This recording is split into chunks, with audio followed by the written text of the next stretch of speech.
Story time with Game Master Mike. Hey folks, it's that time of year where I tell some true horror stories about my old neighborhood. Now, I am going to tell a lot of stories that I've remembered when I was a kid living in my past two neighborhoods. And my most recent one back when I moved out on my own because I accepted a job working at Kmart. So I'm going to tell this story about the first part. This is more of my old neighborhood horror stories that I've remembered. So anyway, we lived by surrounding farmlands and a former coal mining town, which is now a community, which I want to tell you mostly about in this story's episode that I've remembered. So, anyway, there was this old farmhouse up on the street where those people with those kids that the parents always do crystal meth. And of course, there was a shootout there because a gang war happened there. So I heard a ton of gunshots and then heard the more in this community. I remember going on a bike ride to this community, and there was this trailer park there called Lofty Pines Trailer Park. I remember I've rode the school bus with all these kids. You know, they were all bullies and troublemakers that I had to deal with for my 13 years of school riding on the school bus. So they weren't that great. So here is some of the stories. Remember seeing these kids getting kicked off the bus a lot, whether fights break out or they smoke cigarettes or they rip up the bus seats. But remember, there's this bully, I think I was in the first grade and he was in junior high, that acted like a comedian.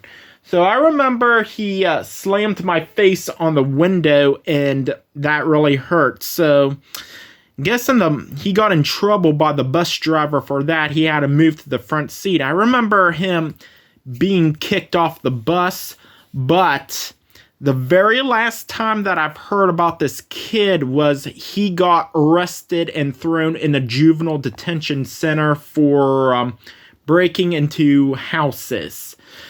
So he was a intruder that pretty much steal tons of things. He might have been on drugs or something.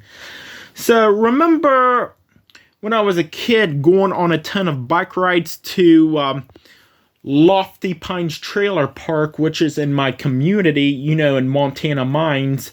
So, which is the second largest trailer park in the county, by the way. I remember had a huge fascination of hoses. Every time I see a hose, I have to turn on the water and play with it. Remember as a kid playing with my neighbor's hose, and my neighbors didn't like it. They would shout at me saying, "Go home!" And I ran like hell to it. Well, I remember when I was in middle school, we had patrols there. So remember, like I said in my past school bus horror stories, I remember having to catch the bus like at 6 in the morning and have to ride to school and back for an hour and a half each day, which was a huge pain in the ass, in my opinion.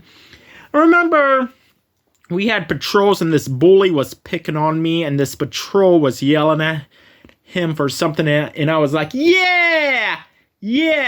And he told me to shut up, so I said, "You shut up!" And he said, "Make me!"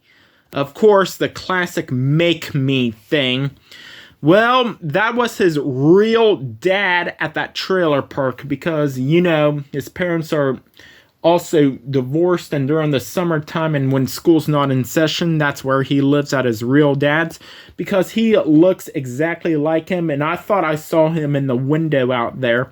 Well, that time, like I said before, I played with the hose and put it in the exhaust pipe of the trailer, and when I was heading out, he came out and said, "What the fuck did you just do to my hose and the exhaust pipe?" Said something like that. And he just like looked at me kind of weird.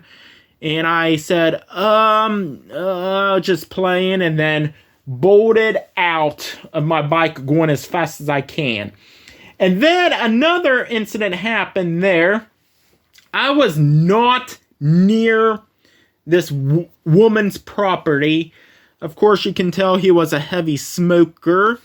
So I pretty much stepped on the inch of his lawn, and she said, "Hey, you step on my property again, and I'll kill your ass."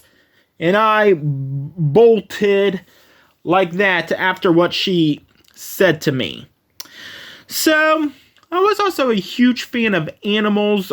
Right down the street, there was this rabbit there. It was a live rabbit in a cage. You know how much I love animals, so I tried to open the cage and pet it, but it kept on running to the back of the cage because I'm guessing he was using that rabbit to hunt. I'm guessing it was some sort of hunting bait because he must have been a hunter. And then I almost got to pet the rabbit, and this man came out of his house, looks like with a monkey wrench, and I ran out as fast as I can.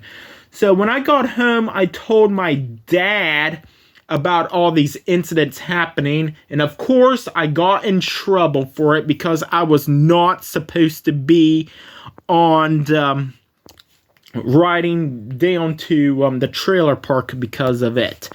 So anyway, I wasn't allowed to ride my bike in that community anymore.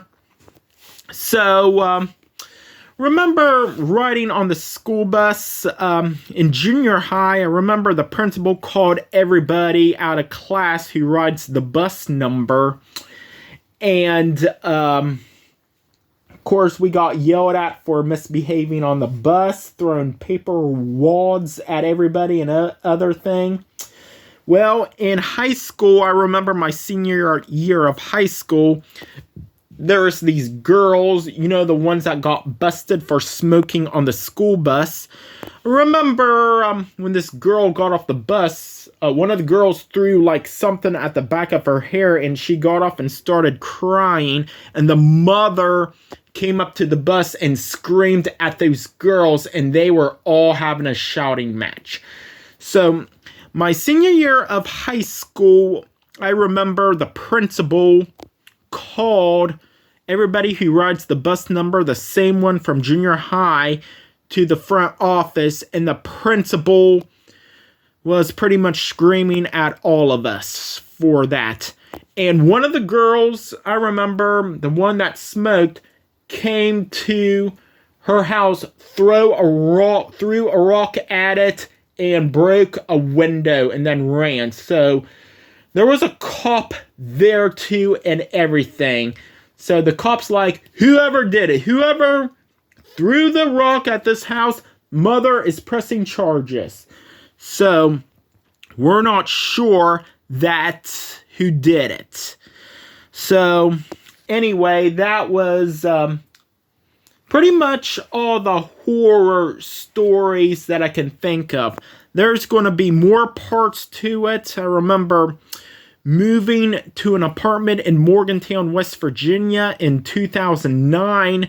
That was possibly one of the worst neighborhoods in the town. I'll tell you all about it. It's a apartment that's pretty much in the ghetto, because that's the only thing that we can afford. That's going to be in the next part, by the way. So I want you all to stay tuned for the next part. And until next time, folks, thanks for watching.